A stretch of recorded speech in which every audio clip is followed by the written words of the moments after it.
Viewer discretion is advised. Look at us. You are listening to Wine and Crime, the podcast where two friends burst into tears moments before recording. Out of anticipatory joy. Yep. We're going to see each other soon, and we're really excited. Yeah. And I asked if we could do one specific thing together, and Lucy's yes response was to suddenly burst into tears. And then I started crying. We're going to Palm Springs soon. Yeah. And we've had a fucking week, personally, emotionally. It's fine. We're fine. Globally. And I said, I can't wait for Palm Springs. And Amanda said, can we get really high and walk to the botanical center garden and walk around together? And I don't know why that brought forth an emotion in me. It's such a perfect prospect. It's such a perfect offer. So if we look a little bit blotchy, it's wet. Because we were supposed to start 47 minutes ago. And we had stuff to work through, to process. We had stuff to process. Anyway, I'm Amanda. Hi, this is Wine and Crime. Sorry. Wine and Cry. Chat True Crime. I'm Lucy. I'm fine. Everything is fine. Worst Minnesotan accent, whatever. Fuck it. It's cool. Hi. You know where you are, I hope. And if you don't, welcome. You've happened upon something weird. Here we go. You're somewhere. Well, welcome and we're sorry. Today, oh God, it's a fan pick. Yes, okay, you pulled it in. Okay, sorry. I'm totally prepared. I got you. On today's episode of Wine and Crime, we have a very special fan pick from Brittany Terry. Brittany Terry, you're tearing me apart, Brittany. You're terrible, Brittany. No, not really. You're not. You're wonderful. Thank you for your support. Yes, thank you for your support. And you're actually a very fun fan pick. I don't know what your case is. Might not be fun. The fan pick case, it's not fun. Also, there's a spider somewhere in this office. Oh, Jesus, I forgot. That is so big, including body, leg girth. And I tried, you know what? I'm going to say it. I tried to kill it, okay, guys? I don't always kill every spider, but my husband's not home. And it was too much. Sometimes you have to protect your number one. It was too fucking much. And so I was too scared to touch it. So I went to get the vacuum and it scuttled away. And so I have my vacuum right here in case that motherfucker shows up. And Lucy has promised she'd be watching the wall behind me. I'll be watching the wall. I'll be watching your hair and your shoulders and stuff. Stop! If it descends from the ceiling. If that fucking thing descends from the ceiling, I'm sorry. That's it. That's my 13th reason. I'm fucking done. I'm done. I will exit this vessel. There's no reason. This earthly plane. There's no reason why it would descend from the middle of the ceiling. No. Also, here's what I have to always tell myself about spiders. They're looking for bugs. They're more afraid of you than you are of them. I know. They'd rather be in a place where other bugs are, which is not where you can see them. They're in a corner. They're under something. They're hiding somewhere. Yeah. It's probably not right in front. The times we do see them, they're around us a lot more often than we know, I guess is what I'm saying to make you feel better. By a spider's thread. Okay? Which, you know what? I'm going to reframe that because spider thread, spider web, silk is strong. It's beautiful. The lies we tell ourselves so that we don't launch ourselves into the sun. Anyway, Brittany Terry, you've chosen what? Tennessee Crimes. That's right, baby. You're the only 10 I see, Brittany Terry. Oh, yeah. I like that. Well, I have, I think, some fun things to talk about for the most part. So Sure. let's look forward to that. And in the meantime, Amanda, please tell us our wine crime pairing because I would like to not be in my own brain quite so much anymore for now. I'll take it from here. Our girl Brittany also wanted us to shout out for the wine crime pairing this week. Xül Beer, Xul, but pronounced Xül like with a Z. Don't get it wrong. They're really adamant about it on the homepage of their website. It's Xül, okay? They are located in Knoxville, Tennessee, but you can get their products both at their tap room and in stores in several different locations. And they have quite a crop, quite a selection, kind of anything that you're looking for, they probably have for you. Okay. Okay, I'm trying to go back to the tab with all their beers on it, but I accidentally landed on their merch tab, and they have really cute merch. So if you're like less about the beer, but you're all about like really fun graphic tees. I love merch. A lot of this is kind of calling your name. It's also very much calling Corey's name. Oh, I feel Christmas is coming. Yeah, I feel like Corey would really like a lot of these. Okay, I'm going to go back to the beer now. Yeah. Oh, yeah. 80s kind of colorful. Yup. You can check them out at xulbeer.com. It's XULBEER.com. And then you can find locations. You can find like where to buy their beer in stores. You can also get stuff at their tap room. But they have a whole huge selection of both on tap and available in cans to go. They have IPAs. So if you want some like really hoppy shit, they have a ton of them. They have, let's see, 1, 2, 3, 4, 5, 6, 7 IPAs alone on tap right now. I'm a big fan of sour beers, especially when the weather is hot.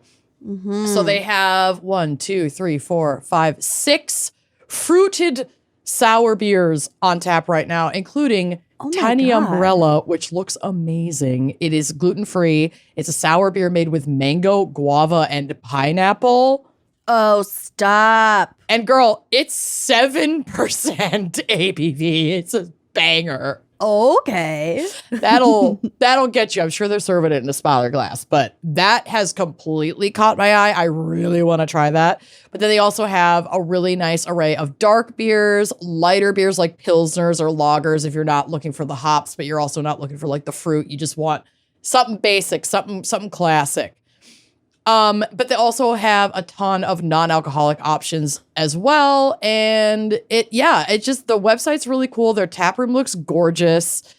There's a lot of women who work on their brewing team, which I love to see. And yeah, they do all kinds of cool events.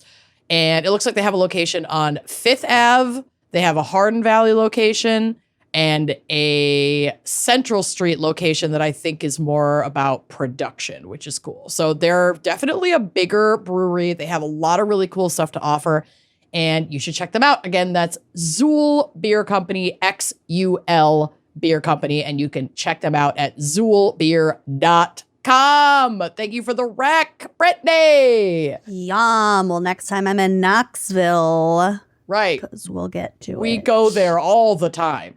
Well, we'll get to it. Maybe. All right. Well, before we get to it, let's get to a quick break to hear a word from our sponsors. Unless, of course, you are a member of our coven on Uncorked. Mm-hmm. And if you are subscribing, then you'll get this episode and all episodes and our bonus content ad-free. So what are you waiting for? You gotta find us on Uncorked. Come join us on Uncorked. We have so much fun over there. You can find it on our website at wineandcrimepodcast.com. Oh, you sure can. Okay, we'll be right back. Fall is in full swing, people. The temperatures are dropping. The leaves are turning orange.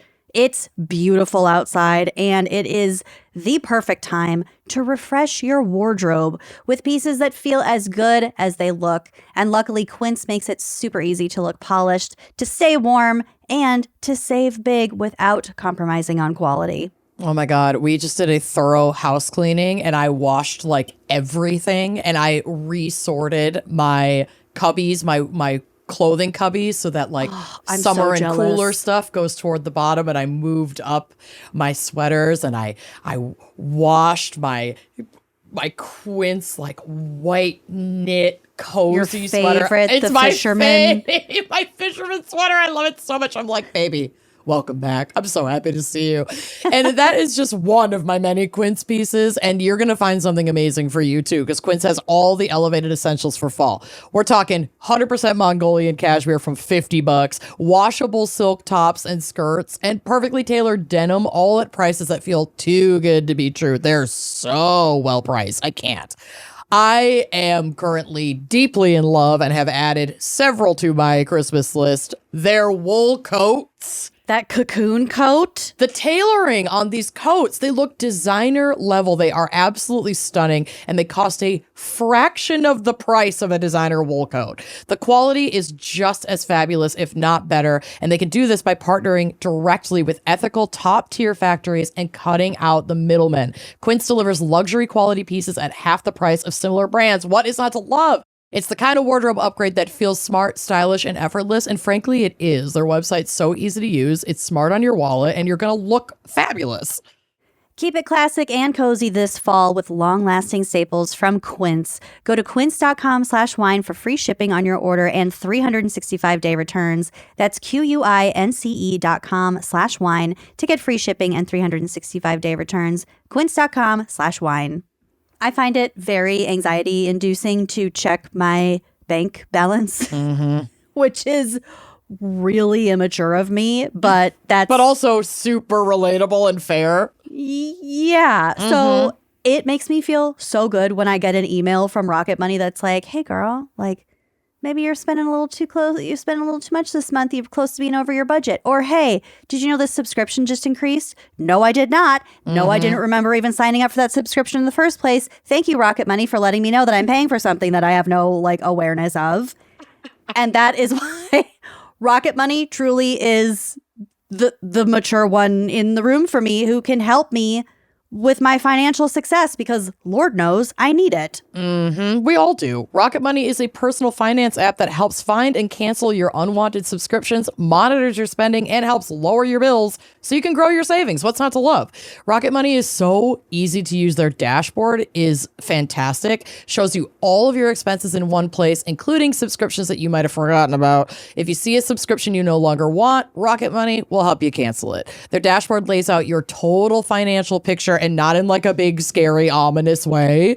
It'll show you bill due dates that are coming up, paydays, like it knows when money is coming into your account, what you can expect, in a way that's just super easy to digest. It's not meant to overwhelm you. You can even automatically create custom budgets based on your past spending, or if maybe you have some financial changes coming up, like you're getting a raise, you can make all of those adjustments in the app so that you know exactly how much money you've got coming in and what you can spend. If you've got a goal that you'd like to save for, Rocket Money can analyze your accounts to find the best time each month to put extra money aside. I love this. I used this for our wedding. It was so helpful. Rocket Money will even try to negotiate lower bills for you. This is an amazing feature because the app automatically scans your bills to find opportunities to save and then goes to work to get you better deals. They already know what's coming up to be withdrawn out of your account. They'll be like, hey girl, you could maybe get this service for cheaper. And then they'll even talk to customer service so that you don't have to. You can get alerts if your bills increase in price, if there's unusual activity in your accounts, if you're close to going over budget, like Lucy said. And even they give you positive reinforcement when you're doing a great job, which, my God, I love. Rocket Money's 5 million members have saved a total of $500 million in canceled subscriptions, with members saving up to $740 a year when they use all the app's premium features. Cancel your unwanted subscriptions and reach your financial goals faster with Rocket Money. Go to rocketmoney.com/gals today. That's rocketmoney.com/gals, rocketmoney.com/gals.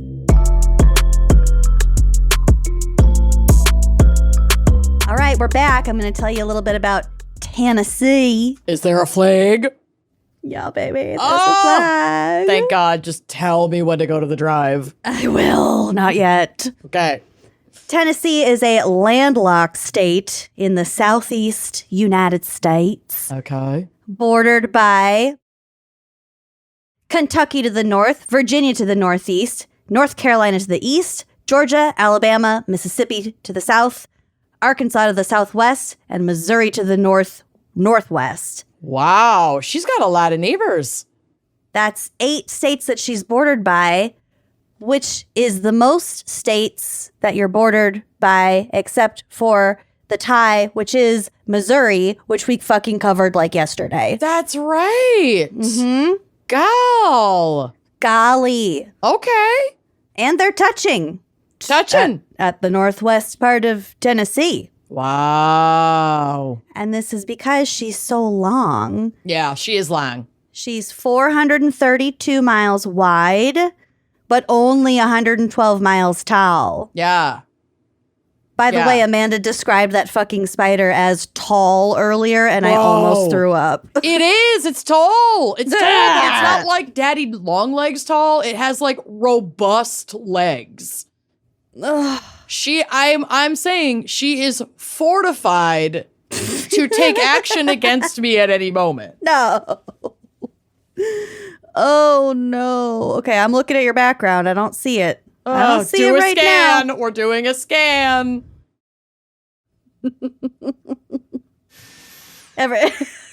If I just run it every few minutes as a warning, Yeah. We'll scurry away. it should do what needs to be done. Sorry, Where did you John. last see it? It was right by this game box. On top of the rabbit cage. On top of the rabbit. I think it's down behind it now, probably. It definitely is. Yeah, and I'm not moving that fucking thing to find it. No, Blanche will eat it eventually. No, because it's not open in the back. Unless it crawls in there. I don't want Blanche to eat. I'm going to barf. I'm going to borf. I can't. Okay. All right. I That would have can't. been my easy solution. Maybe Beans will hunt it. Beans does like to hunt bugs. I got to get you one of those bug grabbers. I think I've said this like 4 times. I have a list of gifts I need to get you for your birthday. I'm just going to start writing them down. I have 3 off the top of my head. That bug grabber thing, as I'm just telling you what I'm getting you for your birthday. I love this. I have no patience. I do not care to be surprised. I want to know You right like a now. surprise. I mean, I my heart is touched by a surprise, but I also love a reveal. Okay. All right. Well, oh my God. This Oh, day is no. going to shit. This pen just leaked on my fingers. That's terrible. That's like one of your favorite types of pens, too. Dude, I have 300 more of them. The betrayal. I know. I Do you have know. do you have makeup remover wipes? Because that's helpful with pen. You know what? I'm going to take this opportunity to not worry about it right now. So, if you are picturing the United States, you know how there's like the chef in a chef's hat holding the plate of Kentucky Fried Chicken? Yes.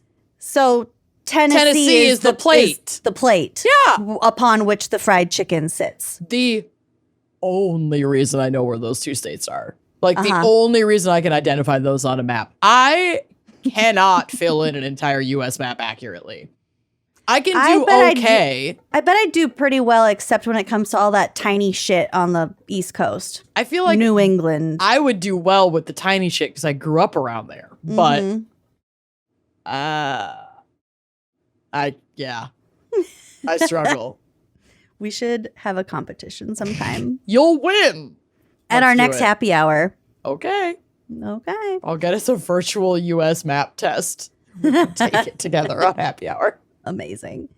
Okay, so it is the plate. It's the plate. Nashville is the capital of Tennessee, but Memphis is the largest city. I do love Nashville. I've never been to Memphis. I would very much like to go. I forgot. I was going to look up bachelorette party stats about Nashville. Yeah, it grows pretty exponentially. Like Vegas used to hold down the #1 spot, but Nashville's pretty up there. Hold on, I'm going to look this up. got to. Nashville bachelorette party. So the most recent comprehensive stats about bachelorette parties in Nashville are from 2022. Okay. But just within that year, there were over 30,000. I don't know if they bachelorette trips or parties, maybe 30,000 parties in a single year. I don't know how they're really calculating that, but yeah, they have so many different things in Nashville that are catered to bachelorette parties and like Airbnbs and shit that are just. When we were there for a show years ago, people were telling us all about how there's been like an explosion of bachelorette travel to Nashville. And we partied. I was like, really? And then we went out a couple nights and I was like, oh, okay, I kind of get it now. I think it's just like the country music trend. It's it's the generation that is getting engaged and married right now. Who were super into like Carrie Underwood and Taylor Swift. They're younger than us for the most part. And they were just into that kind of country music shit. So they want to go to Nashville and wear pink cowboy boots. Hey. And like a short white little dress. Pink and look Pony adorable. Club. Look adorable. Do your thing. Tip your bartenders. Don't be a nuisance. Definitely tip your bartenders. Leave the gays alone. Leave the gays alone. Yeah, so lots of bachelorette parties. I'd rather go to Vegas and have Chris Angel pour bacteria on me while he hovers over my corpse. So that was my choice. I forget that was your bachelorette party because I just remember it as like the best friend trip I think I've ever been on. Yeah, it was really fun. It was really fucking fun. Okay, so Tennessee also has a very rich Native American heritage, mainly from the Cherokee and the Chickasaw, who populated the area at the time of white settlement in the 1770s.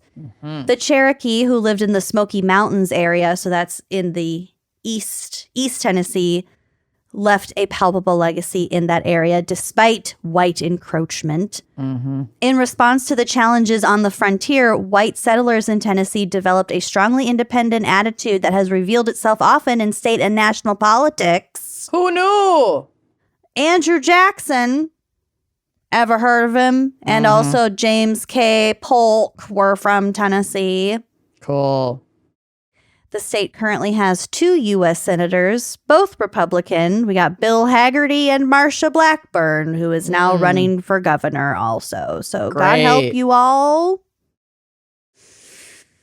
Yep. Cool. Politically, Dicey. Dicey. Yep. But, you know, as we continue to learn, like, look what's happening in Texas. A lot of that is less to do with actual representation of the wants and needs of their population and more about voter suppression, manipulation, gerrymandering, et cetera, et cetera, et cetera. Yes. And so, know your rights. As we will get to, Tennessee is actually very politically diverse.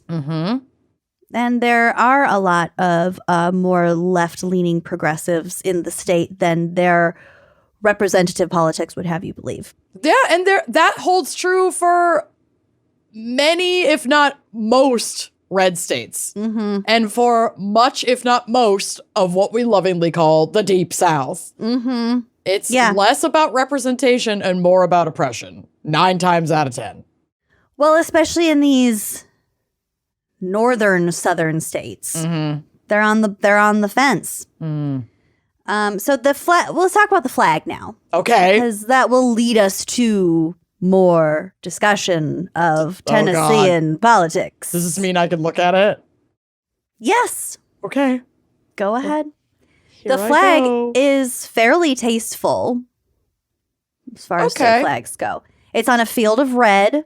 It has a blue stripe bordered in white on the fly side of the flag. So that's the side that flaps. The side that flies. Okay. The fly side. Little vexillological vocab for you. Okay. When asked about that blue bar on the end, the designer, Colonel Leroy Reeves, stated, quote, "The final blue bar relieves the sameness of the crimson field and prevents the flag from showing too much crimson when hanging limp." So it's purely aesthetics. And Thank it's you. just to break up The all red. the fucking red that you put in there in the first is place. Very red. And it didn't have to be. Mhm. Like, this was his remedy to whatever. It's Put fine. a little more blue on it.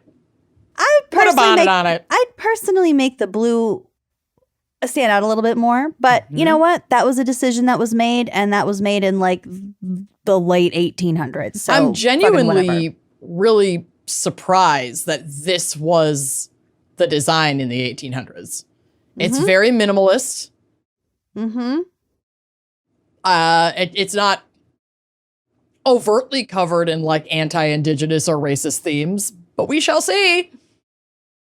Nope. Yeah, you're right. You're right. Mm-hmm. In the middle, there are 3 white stars against a blue circle with another white border. So these stars are arranged very specifically. In fact, state law dictates exactly how They're the positioned. central emblem is to be displayed on the flag. And it is kind of odd positioning. Like the grouping it seems very intentional.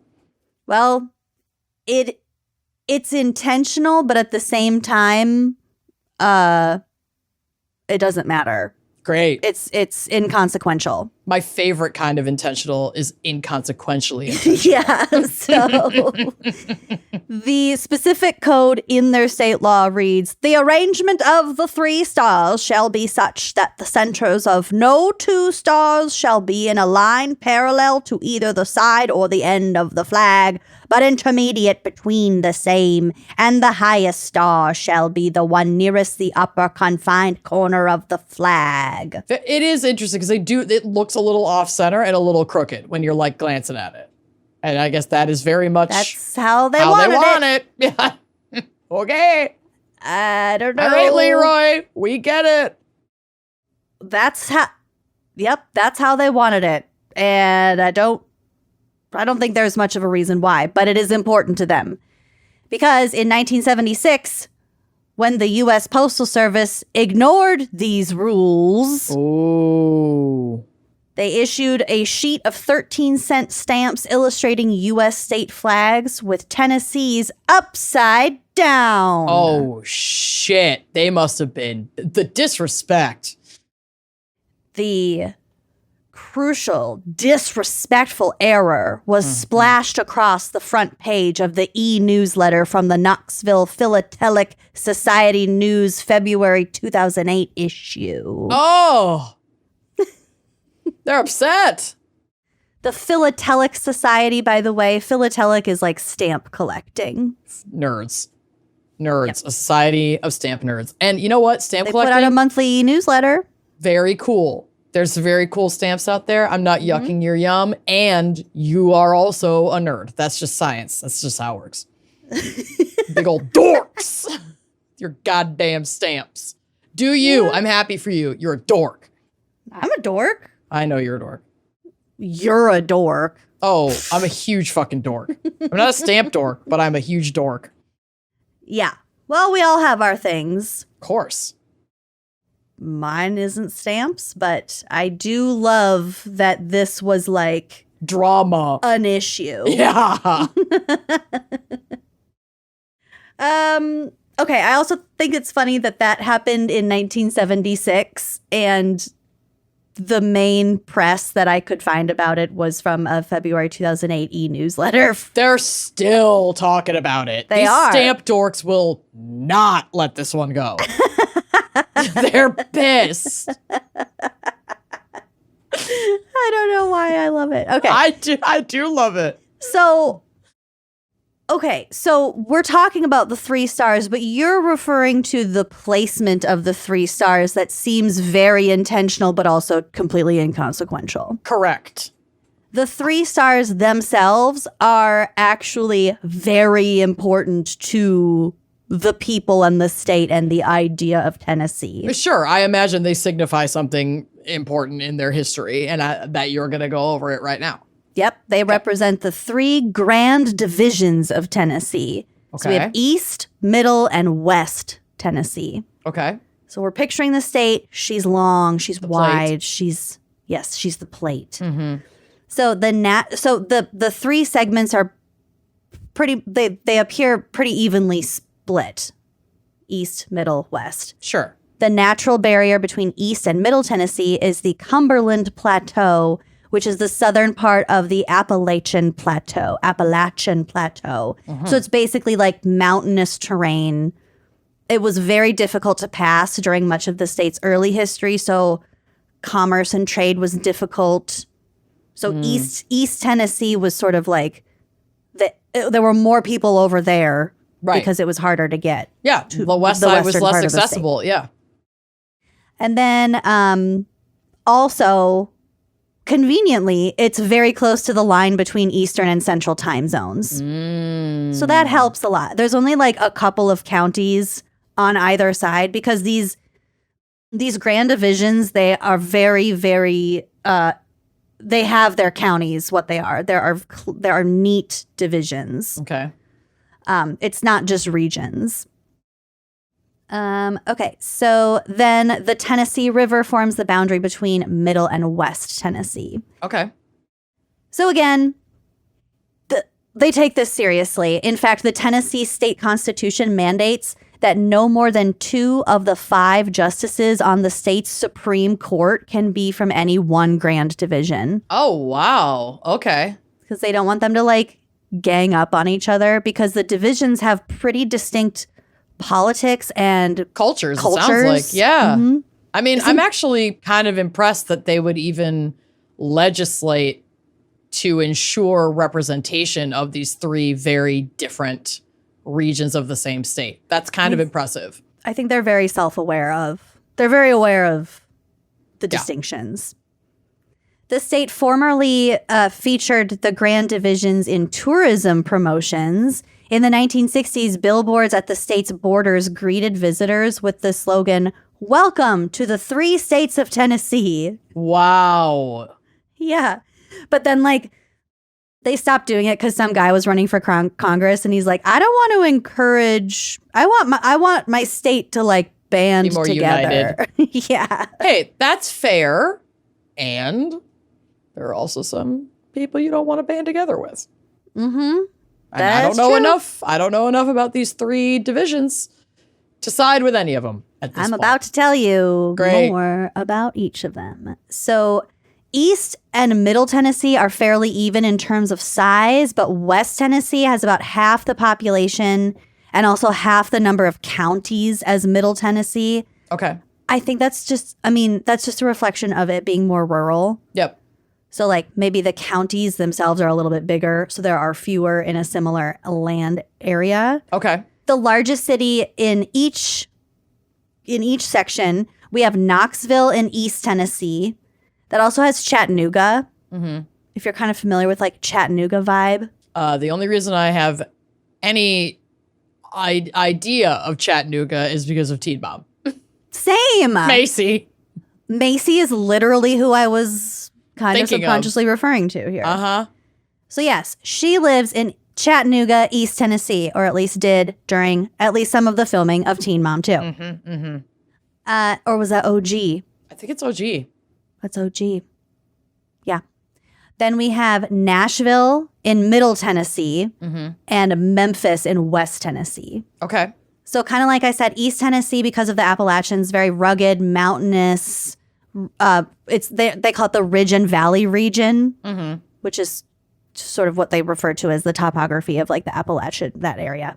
Did I ever tell you about when I went to see Cher in concert and she did this whole big like interlude where she had a costume change and all these massive set pieces that were in tribute to Elvis? And she kept going on and on about how inspired she was by Elvis. And so this like next portion of the show was going to be in tribute to Elvis. And then she did not sing an Elvis song. She sang Walkin' in Memphis. I love that song, by the way. I know, it's great. But I was like, did we not want to get the rights to it, like an Elvis medley?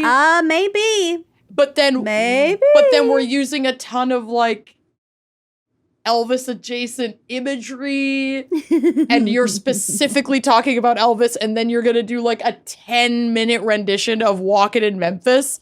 Honestly, icon behavior. I love it. Keep your money, Cher girl. can do whatever the she fuck wants. Whatever the fuck she wants. But it was hilarious. My friend Katie and I were like, to do with the rights to the Elvis song. I'm sure it did. Yeah, my friend Katie and I were like, what is this? This is incredible. I have the sheet music to Walkin' in Memphis. Oh my God. There was a point in time when I could play it very, very choppily. Incredible. The way it was meant to be played. Okay, so East Tennessee, mountainous, rugged. Middle Tennessee has like beautiful rolling hills, fertile stream valleys. West Tennessee is very low-lying. It's actually part of the Gulf Coastal Plain. It's very flat. There was a lot of agriculture. Okay.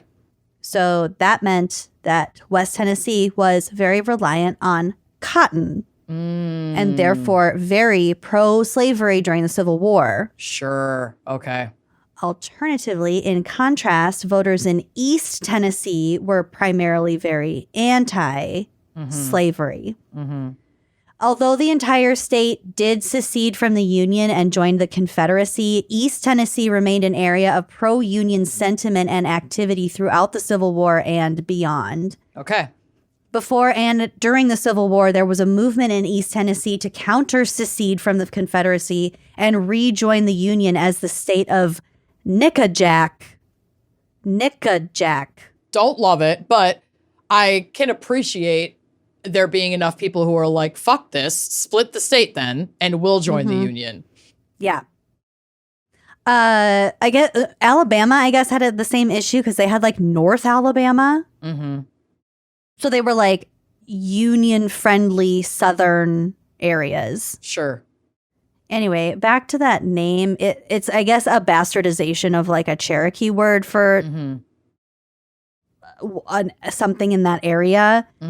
It's a really ugly word and I don't like saying it, so I'm not going to say it anymore. But that was what they proposed their state name to be, and that didn't happen. Probably because of West Tennessee's history with slavery, today it has a much higher concentration of Black Americans. As of the 2000 census, West Tennessee's population was 37% Black, while Middle Tennessee was 12% and East Tennessee was only 6%. So like, diversity-wise across the state, it's very different from east to west. The divisions are also delineated based on their musical styles. So East Tennessee is known for Appalachian bluegrass, Middle Tennessee for country music, and like the Grand Ole Opry, which is the longest running radio show, I think, in history. Cool. We went there a couple years ago. It's a crazy place. It wasn't my choice. It's just not my thing. It's fine. Doesn't have to be. And the mall across the street is awful. We had to kill like 3 hours there before the show. That's when I got the thing where you stick your feet in and the little fish eat the dead skin off your feet. I think I was asleep in the hotel. I don't think I went with you for that. No, I wasn't with you. I was with my in-laws. Yeah. Oh, okay. No. Yeah. Why would I have chosen to do? No. I don't know. Anyway, that's how bored I was at this mall. I did the fish thing. Good for you. Do what you got to do to survive. Didn't get a staph infection. That was a good surprise. And West Tennessee, famous for the Delta blues. So that is about the flag and then some, because that looking at the flag was how I like got into all this stuff. So it's definitely fascinating. Their state seal, however, is a little more dynamic, if not a bit straightforward. Okay. So if you want to pull up a picture of the state seal, take a peek at do. that. See, this is what I thought at first was the flag, and then I read the caption, and lot going on here. I'm loving the wheat attached to the hoe. Yep. Hoe dragging some wheat. At the top, we've got the Roman numerals 16. There we go. signifying Tennessee's position as the 16th state to join the United States. We've got a boat with a small house, some rubble, and a gold mushroom penis in it. You're Love so that close. for her. You're so close. So in the original design, we have the phrase "the Great Seal of the State of Tennessee" because Tennessee's full given name is the State of Tennessee. Okay, but people just call it Tennessee because because yeah. What? Who has time? Don't do It's this to the us. state of Tennessee on its birth certificate. Yeah. And then it also had the date February 16th, 1796, surrounded these multiple letters and words surrounded the central imagery. In 1929, thank Christ, they removed the month and the day. We just tightened have to pare this down. We got to tighten this up a little bit. It's too much. Mouthy. There's too many lines. What's with the chain?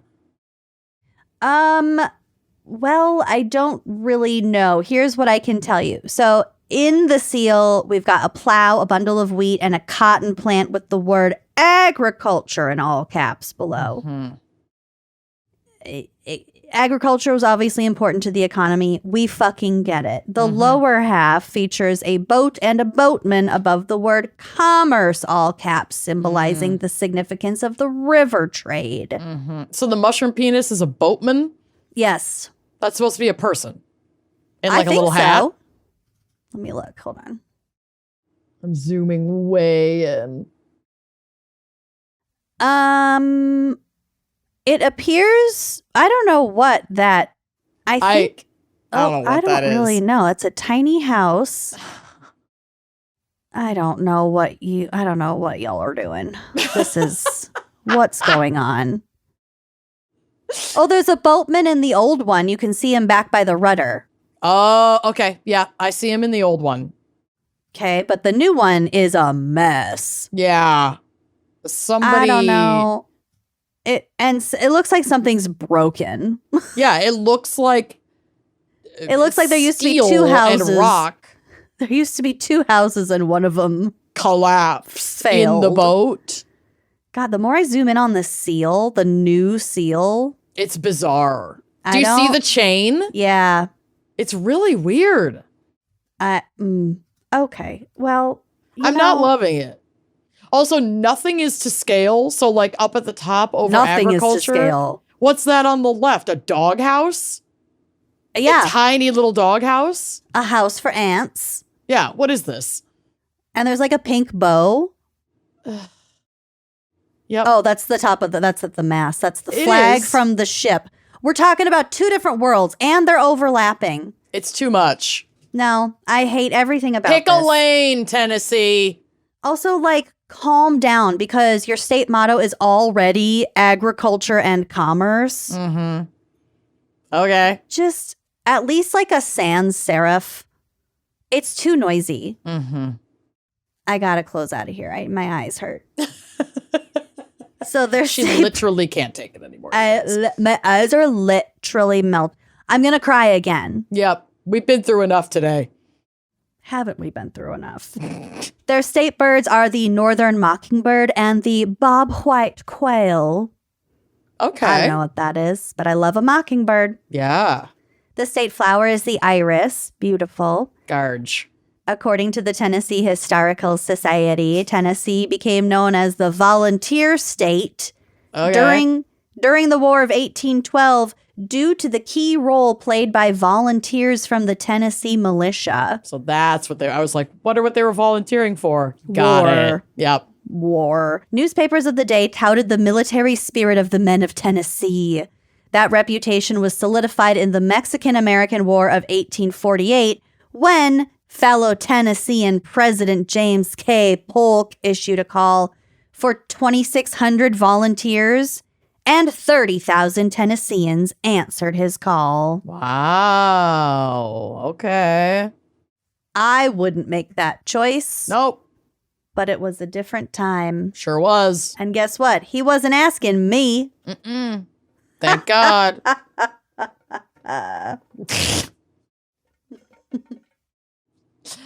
Yup, because I'm not going. I'd rather have another baby. Oh, no. That says a lot. True. Oh, sorry. I jumped the gun a little bit with that. I was just going to say, now I have some more fun facts for you. Okay.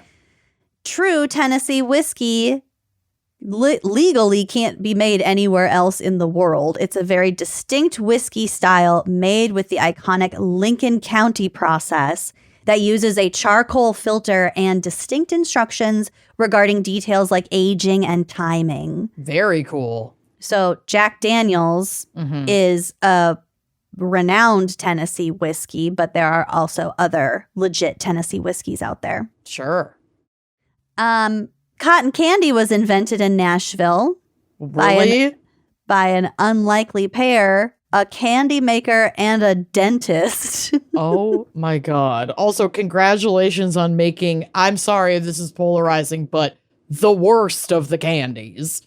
Cotton candy isn't good. No. We need to let go. I know. It's kind of fun when you're little, though, because it dissolves in your mouth. Sure. Then there should be an age restriction. Once you reach the age of 18, you can no longer consume cotton candy. If I ever saw an adult eating cotton candy without I have it being seen it. like, It's very disturbing. like a little bite from their own child's. It's very disturbing. I don't like it. I don't trust an adult cotton candy eater. Absolutely. I can't. Could you imagine? There's too much at stake. You know who eats cotton candy as an adult? Fucking, is it Taylor from Real Housewives? Oh my God, that's true. But you know what? She's been through a lot. She's got healing to do. All right. I can let it go for her because she was violently abused. Listen, for many years. if your trauma leads you to the trough of cotton candy, okay. You're going to get a pass on that one. But if you're a pretty well-adjusted, fairly healthy adult person and you're reaching for the cotton candy bag, honey, go to therapy. Something's wrong.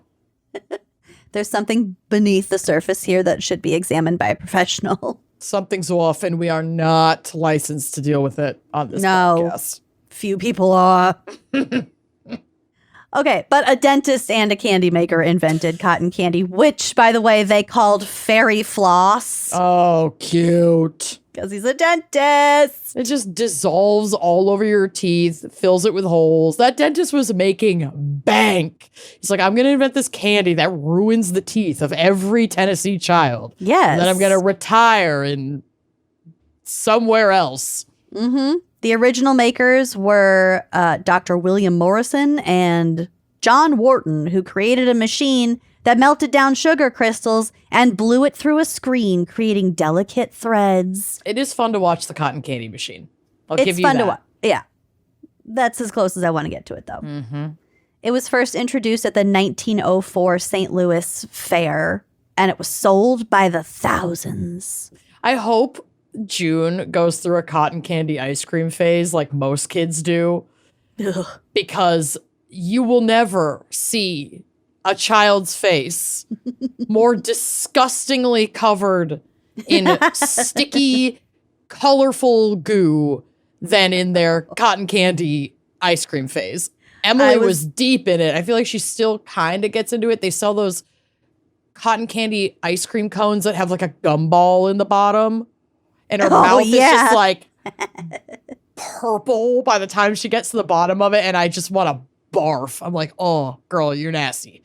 I was going to send you this picture yesterday, but we were both kind of sad. Yes. So look at the text that I just sent you. Okay. Hi, Beans. Welcome to the party.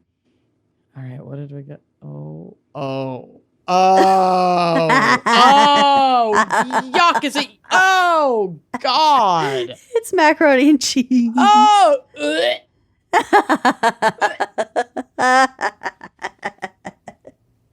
Oh my God. No.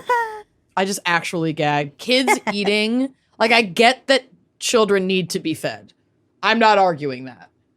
I just that's don't. As far as you're going to go. I just don't want to look at it. No, you shouldn't have to. No one should have to. And yet, You assaulted me with that photograph. I know. At least I didn't do it yesterday. Fair. Okay. Speaking of candy, the first combination candy bar, woohoo, was created in Tennessee, and that was the Goo Goo Cluster. So combination candy bar, does that just mean like chocolate plus other stuff Yeah, I think so. instead of just chocolate? I think so. Okay. Combination candy bar. So Goo we have Goo Tennessee to Cluster. thank.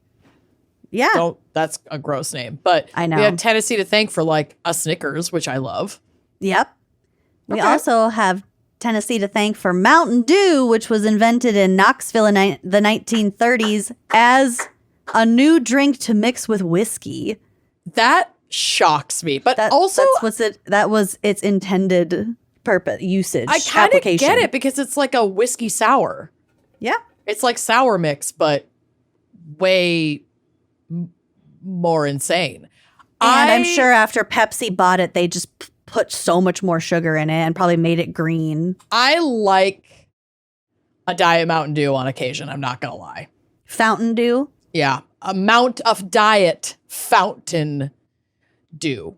Mm-hmm. It is one of the rare diet sodas that I do think tastes a lot like the original. That and Diet Dr. Pepper are two of the best. Diet Barks root beer, also really good.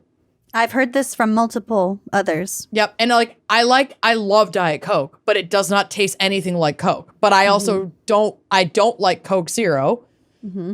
Because if I'm going to have a Coke, a full-throated, full sugar Coke, I'm going to prep for it. And that is the flavor profile specifically that I want. Mm-hmm. But if I want a Diet Coke, that's the flavor profile specifically that I want. Mm-hmm. But if you're looking for a diet soda that actually comes close to the flavor profile of regular, Diet Mountain Dew, Diet Dr. Pepper, Diet Barks root beer. I think those are like probably your top three. Scarce, options. though. Hard to find. Very scarce. Very scarce. Elusive. You can get Barks. I do like the like AMC theaters with the multi-vend soda. Yep. And they have all the different like Diet Barks and you can get the flavors. They've got it too. all. Listen, I need to go see a movie soon. I just go for the popcorn. Go see Weapons again. I might. Now they told you about the ending. I know. I kind of want to watch it again with fresh eyes. Me too. Okay, Maxwell House Coffee was originally named for a luxury hotel in downtown Nashville in 1895. No way. Some say the famous slogan, "Good to the last drop," was coined in 1907 when President Teddy Roosevelt was served coffee by Maxwell House Coffee Company and proclaimed it to be good to the last drop. Teddy. Trendsetter, Trend. icon, Influencer. Slay. Diva. Diva behavior. He loved his furs. Sure did. So there are over 9,200 caves and caverns throughout the state of Tennessee. And that means, or because of this, due to this, the largest underground lake and underground waterfall are located in Tennessee. I would not feel awesome about underground caverns through my entire state. And that's not to say that there aren't underground caverns in Minnesota, but that seems like a lot. There's like a bunch in Sinkhole Missouri, City. too. I feel like Missouri and Tennessee are Very similar. Real similar, yeah. Interesting. Mm-hmm. That kind of No, freaks I don't me think out. I would too. I'm not. Sinkholes aren't officially a fear of mine, but it's only a matter of time. I have a friend who is also my neighbor who is like terrified of sinkholes, terrified of them. So I am not going to share this information with her. No, you should. And she is a busy mother of two, so I know she is not going to listen to this episode. But if you do listen, you know who you are, and I'm so sorry. Don't go to Tennessee. Please, She's fine. She's in Minnesota. Stay away. Stay away. Don't go to Tennessee. Okay, so last fun fact before I get to Your case? It's not really a case. It's just my new fixation. Oh, God. Okay. Want to guess the state beverage of Tennessee? Well, we've got Tennessee whiskey, we've got Mountain Dew, but if I know anything about state beverages, it's fucking milk. Is it fucking milk? It's milk. Jesus Christ, you guys! You have world-renowned, specific to your region whiskey making. It's the old, And Mountain Dew? And your state beverage is still milk. I don't care. It's time somebody spoke up about this. Big milk needs to be stopped. Yeah. This is absurd. I agree. Yeah. Can someone just have like orange juice or something normal? Literally, water, anything Why is it else. Minnesota state beverage water? The land of 10,000 lakes.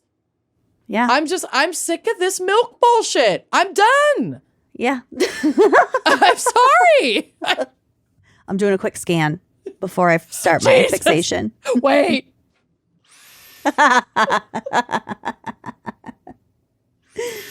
Oh no. Okay. We're clear.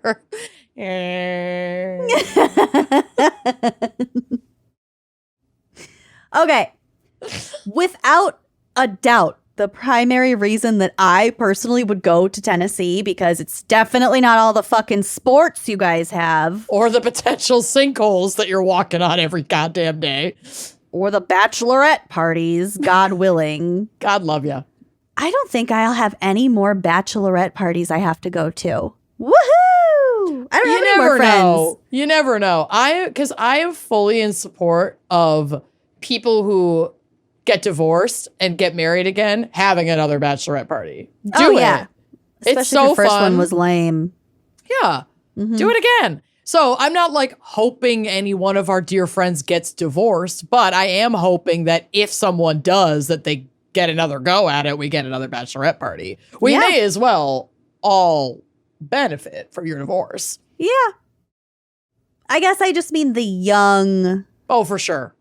early 20s bachelorette party. The cowboy boot, the Nashville one. Yeah, we were, because all of our siblings are also done with that. So Bye-bye. it's over. And if June chooses to have her bachelorette party in Nashville, I'll know that I failed somewhere along the way. You don't know. You don't know that. You're right. It could have been drugs. Okay. So my primary reason, my number one reason, would be to visit the University of Tennessee in Knoxville's Forensic Anthropology Center, specifically the Anthropological Research Facility, aka the Body Farm. Oh, that's in Tennessee. It's in Tennessee. It's in Knoxville, Okay. baby. East Got it. Tennessee. This is tracking now. Yep.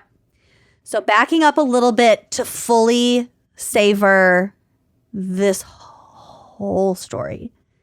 William Marvin Bass III was born on August 30th, 1928, a Virgo, in Staunton, Virginia, to Marvin II and Jenny Bass. Okay. His father was a manager of gold mines and limestone quarries, and his mother received a degree in home economics in 1925. Oh, good. One of the two things women were allowed to study. In 1925, it's very impressive that she got a college degree in anything. Yeah. That probably was the one. That's what I'm saying. In teaching, maybe, not even. He earned his undergrad in psychology from the University of Virginia in 1951 and then went on to become a scholar at the U.S. Army Medical Research Laboratory from 1953 to 1954, where he studied psychophysiology, which at the time was not a refined field. So there was like plenty of like fresh data to collect and like new concepts, like it was a very new field. Yeah. He received his master's from the University of Kentucky in 1956, and he completed his PhD in anthropology from the University of Pennsylvania in 1961. In the late 50s and 60s, he also worked as an archaeologist, excavating Native American grave sites in the Midwest. I will not comment on the ethics of that. Right. Or if that was in collaboration with indigenous communities for research. We don't have that information. He probably put it in his book, which is called Death's Acre. Okay. More information. I just have this quote. Also, keep in mind it was the 50s and 60s, so people weren't giving a shit about that. We didn't have a lot of language, understanding, communication about that kind of stuff. But in his book, he mentions that this activity earned him the informal title of Indian Grave Robber Number 1. Oh, Lord. So to earn that...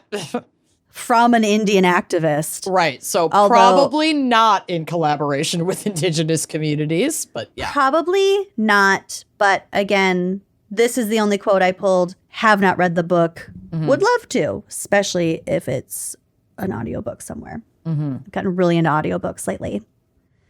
Okay. Also, just a note, speaking of books he's written, he co-wrote that book with a journalist named John Jefferson. So together they made up the nom de plume Jefferson Bass. Okay. And together have co-written like 15 fiction books with titles such as Carved in Bone, Flesh and Bone, The Devil's Bones, Bones of Betrayal, The Bone Thief, The Boneyard, The Inquisitor's Key, Cut to the Bone, and The Breaking Point. Okay, a lot of bone stuff. I love it. Big into the bone stuff. Big into the bone stuff. I love his hobbies. Okay, you would. So Dr. Bass taught for 11 years at the University of Kansas in Lawrence. I believe in anthropology. He also did a lot of work in, what is it? Osteopathy. Okay. Bones. Studying bones. Osteoporosis. Go figure. Lots of bones. Guy had a boner for bones. He had a big old boner for bones. Occasionally, he helped law enforcement with human remains, like identifying, probably even with like smaller towns being like, yes, these are human bones. You know, Sure. Projects with local law enforcement. In 1967, 1968, the local cops had a problem with cattle rustling. So gone are the days when the cattle rustlers would ride up on like horseback. Yep. And like drive some of the cows away from the herd and like steal them. Yeah. But that was a thing. It was a thing. But at this point, as of the 60s, the thieves would bring in big refrigerated box trucks into the field. Oh, damn. And they would kill the cows and butcher them just right there and then put the meat in the refrigerated trucks and then drive away. And like immediately take it to be sold and processed as meat. Well, yes, but they also weren't really, it wasn't exactly like a race against time because the herds, these fields are huge. Yeah. So the farmers might not find the carcass of the cows for like a few weeks. And then at that point, they needed to know how long the cows had been dead for because the cops needed to know how far into the process of selling the meat and processing the meat they should be looking. Isn't that wild? Yeah, this guy was doing like some forensic work on the what's it called? Deterioration, the decomposition of the cows to put together a timeline. So the police were saying, we need to know a timeline. We need to be able to know how long this cow has been dead. Sure. They go to Dr. Bass for help. He's like, okay, let me go see what I can find on this. He goes to the research library. He can't find fucking anything. Almost nothing in scientific literature describing decomposition, let alone of cows specifically. So he wrote back. So he writes back and he's like, you're going to need to find me a rancher who would be willing to kill a cow and let me observe it over weeks. Yep. So because the studies aren't there and I need to collect the data. That's crazy. So then at the end of his letter, because he's writing a letter because it's the 60s, he says like, oh, on second thought, I'm actually going to need 4 cows. one to kill in the spring, the summer, the fall, and the winter because temperature is the number one factor of in decomposition. They're going to decompose totally differently. So I think probably maybe because he requested 4 entire cows to study for months before he could give them any information. They were like, never fuck you. They didn't. That specific project never like happened, but it got him thinking, and it definitely made him very aware that there's no data on this right now. So Dr. Bass got a job at the University of Tennessee in June of 1971. He was immediately asked to serve as the forensic anthropologist for the medical examiner's system in Tennessee, which at the time comprised of 95 medical examiners across the state. So all of them would be consulting Dr. Bass if they needed like forensic anthropological analysis. Right. He was the top dag. So he's like, yeah, bones. I can handle bones, but they didn't mean just bones because it's the medical examiner. They probably pretty rarely deal with just bones. So now he's studying dead human bodies and decomposing bodies. So that's kind of how he gets thrown into like this new, okay, we're dealing with like gooey dead human bodies. Ugh.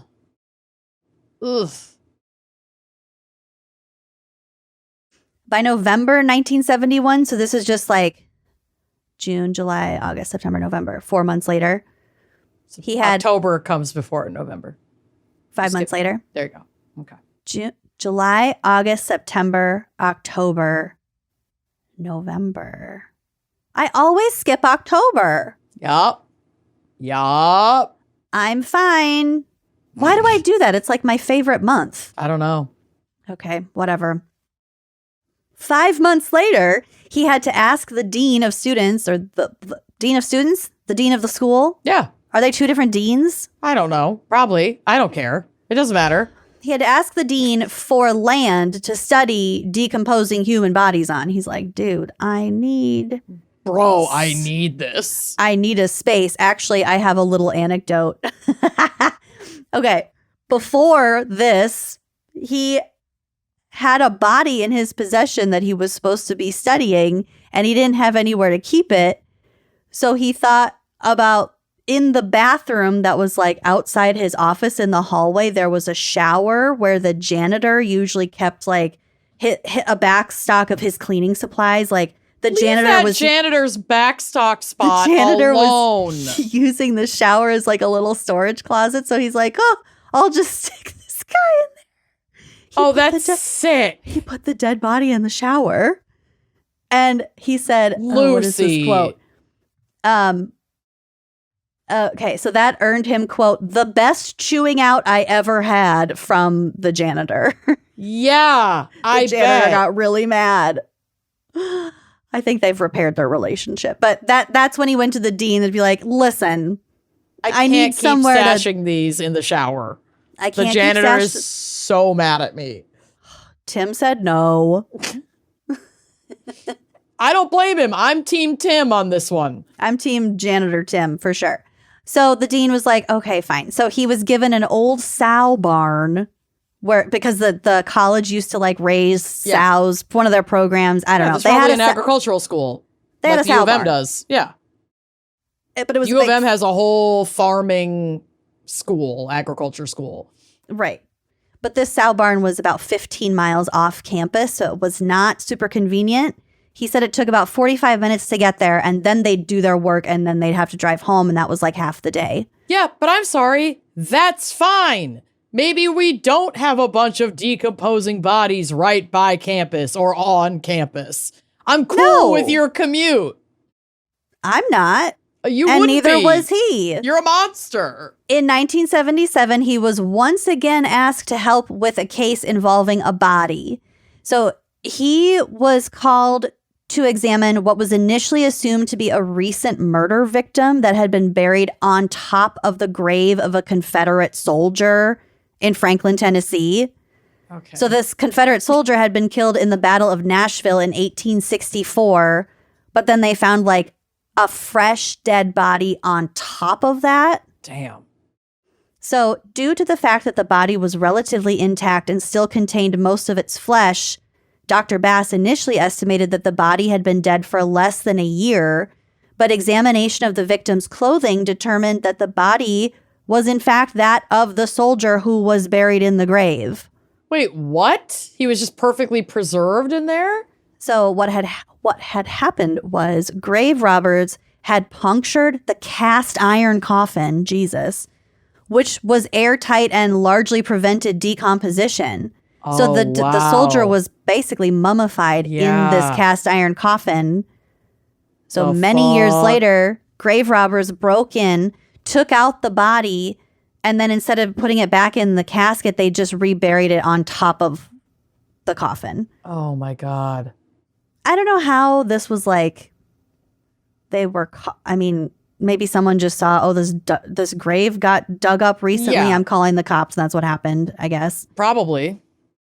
So this proved to Dr. Bass that he was clearly the most equipped to do this research, which obviously was very sorely needed. So he went back to the dean again, asking for more land closer to the college. Mm-hmm. And he, according to his interview, his exact words were, "Dean, I need some land to put dead bodies on." Oh my God. So the land was granted in 1980. He now had access to somewhere between 2 and 4 acres. Every source said something a little bit different. Hey, decent amount of land. Yeah, decent amount of land behind the back parking lot where he and his researchers could scientifically collect data with the goal of determining the time and manner of death. Wow. Listen, it's important work. I'm not arguing that. It's just not, it's not for me. Just like Nashville's not really for you. What's your main beef with this? That it's so close to regular higher education? It weirds me out that it's so close to the school. I don't have the same fascination with human decomposition that you do. Oh, I know. I find it's a shame. I find it, like I said, important for us to study and critical that we know from a forensic and, scientific standpoint. And it's fucking gross. And I don't want to be anywhere near it. Okay, that's fair. And that's okay. That's fair. You can have it, babe. Obviously, if we got like an invitation to go learn something valuable at the body farm, if anyone out there listening has a connection, I feel like we've asked this before. I feel like I know I have, but maybe we have a new listener who works here. By the way, right now, the research center led by all women. Love that. Okay, so this was the first anthropological research facility of its kind in the world. Wow. In 1987, Dr. Bass officially established the university's Forensic Anthropology Center. Prior to the creation of this institution, no advances had been made in the study of long-term body decomposition since the days of Songxi in 13th century China. Good Lord. Yeah, we were due. We were due for some updated data and science. We were definitely due. Breakthrough research began right away. On May 15th, 1981, the facility received its first donated research subject, a 73-year-old man who had died of emphysema and heart disease. Labeled number 181 for confidentiality. So this is donor 1. Yep. The year 81. 1981. Yep. Bass's first research subject provided information on and basically codified in scientific literature the 4 stages that occurred during the decomposition of a body. So, as we know, that's fresh, bloat, decay, and dry. So before that, it was just sort of like, oh, yeah, it's doing this now. But they were just like, these are the 4 distinct stages. These are characteristics of each stage. They have the data. They have the research that's written down. It is published. That's what it is now. That happened right away with that first donor. That's wild. One of Bass's students, a guy named Bill Rodriguez, also made some important discoveries in the first year. He noticed that blowflies immediately swarmed a carcass and began mass producing eggs all over its orifices. However, I think they kind of already knew that. However, other insects were also attracted to the freshly rotting body, including yellow jackets and wasps. Oh, weird. Once the blowfly eggs turned into maggots, beetles also began assembling on the body, not only to feed on the body itself, but also on the maggots. Yeah, and we know now that the bugs that you find on or in or near a corpse can also be pretty reliable indicators of how long that body has been lying there. For what kind of bug and what stage the bug is in, whether it's in its maggot stage, whether it's still just flies, whatever. All of that those is important. observations were initially made at this place. That's really cool. Yeah. We didn't have this before then. Well, yeah, we didn't have which it is like crazy. We didn't. I feel like we had like some idea, but it wasn't like studied, verified, but published, it wasn't like scientifically. Yeah, you have to have like controls and different experiments and all your evidence and your hypothesis, blah blah blah blah blah, all that shit. And this is the first time they had that. Dang. Speaking of bugs, here's another example from the Anthropological Research Center's Wikipedia page. One situation, which was case 9123, so this is their 91st donation in 2023, probably. Yeah. Involved arson on a car on the border of Tennessee. After using other various forensics on the body, including bone examinations. So they found a body in a car that had been lit on fire. Okay. So they needed to know how long the body had been dead for, obviously. And also who it was. So after examining the bones and the body, Dr. Bass and his team were able to identify the victim. So then the only other question was how long ago the victim had died. With this, they turned toward entomology and more specifically the life cycle of flies. Hell yeah. Two of Bass's graduate students collected maggots and pupuria on the scene.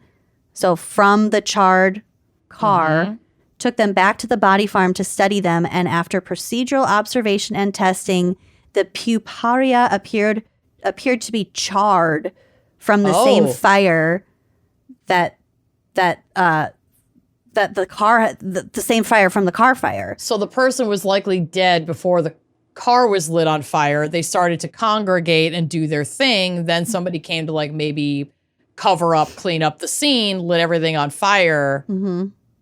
Interesting. And not only that, but specifically that was evidence that the man had been dead in his car for almost the entire life cycle of a blowfly, which was approximately 2 weeks before the car was even set fire.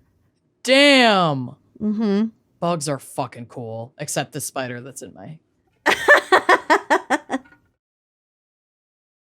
goddamn office. We're doing a scan. We're good. I don't see it. So yeah, all this really fucking important research that like now, I mean, when we talk about it, because we've talked about this shit multiple times before, but it's kind of like, oh yeah, this seems pretty basic. Yeah. And you don't really think about the fact that they haven't had an isolated, controlled area to observe what a body does in nature. Right. And until so this like essentially scientific research center is where we were able to confirm, peer review, replicate, and like set in stone these forensic processes and theories. And like, yeah, that's listen, again, very important work. Very cool. Very cool. Not my spot. Lot of respect. I think it would be really fun. I don't know if they have like technicians, but they have to, I mean, a lot of the tests and experiments that they're running, their bodies decomposing in different environments. So that might be in a car in the hot sun. in a car in the shade, Yeah. in a shallow grave, buried, covered in cement in a barrel and left out in the sun. Like they manufacture these different circumstances. Unbelievable. It's just like, oh my God. Oh my God. Okay. And unfortunately, these circumstances are probably, quote unquote, manufactured from real life cases that. I mean, they're not seeing how creative they can get. They want valuable information. Correct. So it's like, that's really fucking sad to think about how they have to recreate for the purpose of science, which again, valid, fair, necessary for forensics, things that really have happened tragically to people. And I'm very grateful for folks who are willing to donate their bodies to be used in such a way, because I think it would be really easy for people listening to be like, oh my God, that's so awful to do to a corpse. But it's like, that study could help solve so many cases, when I'm done with my body, I'm done with it. If you want to put me in a barrel or a hot car, like, whatever, do what you got to do. I don't care. Yeah, and it's also, they do a lot of training with like the FBI for emergency response teams. Like they will stage a scene where there's a body that's been buried underground for 6 months. And the team comes in, they have to identify the gravesite. They have to learn how to be able to identify like loose earth, even if that site has been completely still for months. Yeah. Then they use like tools like poles that they stick down into the earth, and then they practice what it feels like if you're just hitting a branch versus if you're hitting a human rib cage. Wow. They practice sifting through, leaves and dirt and biological material to identify teeth or little pieces of bone or scraps of clothing. The training that they do start to finish, there's no way that they could do that. There's no way they could simulate that. No. And the applicable training that they get is like, so you just couldn't replicate it without somewhere like that. I watched a video on a whole emergency response FBI team training. And doing a training there? Cool. And then they dig up the body. And they dig up everything around it so it ends up being like kind of elevated. Yeah. Then they remove the remains. Then they dig another like 1.5 feet under that. For additional evidence collection? Yeah. Wow. It's just so fucking cool. Okay, so Dr. Bass got a lot of bodies from the county, like if they were unclaimed remains, your local municipality ends up with probably a few unclaimed bodies, more than would be. I have ethical feelings about that, but that's okay. I'm allowed to have them. Of course. It costs about $700 to the city to bury someone versus giving it to Dr. Bass would be free. So as far as the city is concerned, that's saving $700. Yeah. So that counteracts the ethics of a lot of, municipal procedures. I mean, in their eyes, sure. I don't think that a financial savings counteract the ethics in general, but I'm not saying that it actually does, but to a city, yes, it's worth it. It is what it is. So that's where he was kind of getting most of his bodies at the beginning, but as of 2003, he was getting more donations from the public than from the medical system. And yeah, that's the preference. It's just like there's so much shady shit in the medical system, especially for like Black and brown people. And you hear so many horror stories about people who like never even heard that their loved one had died. And then suddenly they find out that the remains were used for something without anyone's consent. And it's, that shit just like really sticks with me. Yeah. And I think that this research is so important. And you should be able to consent to letting your remains be used in that way. That's just why I feel a little squicky about if this body's been sitting here long enough unclaimed, it's cheaper to hand it over to this guy. It's like, yes, that's true. And there could be a lot of systemic reasons about why that person's loved ones were not found that I don't trust. Good issue to raise. Those were the circumstances in the 80s and 90s when this was first getting going. Sure. It still happens today. Oh, I know. But with this specific thing, now they get a shitload of donations. Which is fantastic. That's how it should be. Actually, if you do want more information on that, go to fac.utk.edu. Are you thinking that you want to donate your body? Like if you put together a will or whatever as your like advance directive? I don't care what happens to my body afterwards. I would like to donate my organs if they're not mush and probably just get cremated, I guess. I'm definitely an organ donor. My top preference is cremation, but I would totally donate my body to something like this. Yeah. Like use it if you can learn something from this dilapidated vessel after my death. That will help other people. They don't take every body that they get I'm sure they don't.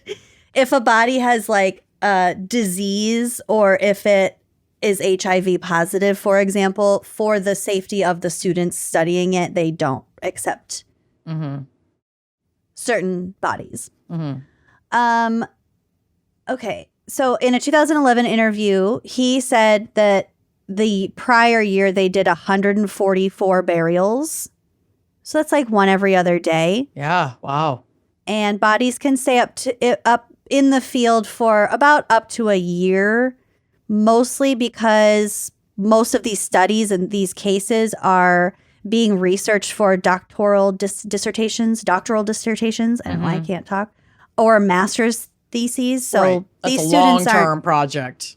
It's long-term, but it's not like 5 years long-term. No, but it's not 5 months either. No. Yeah.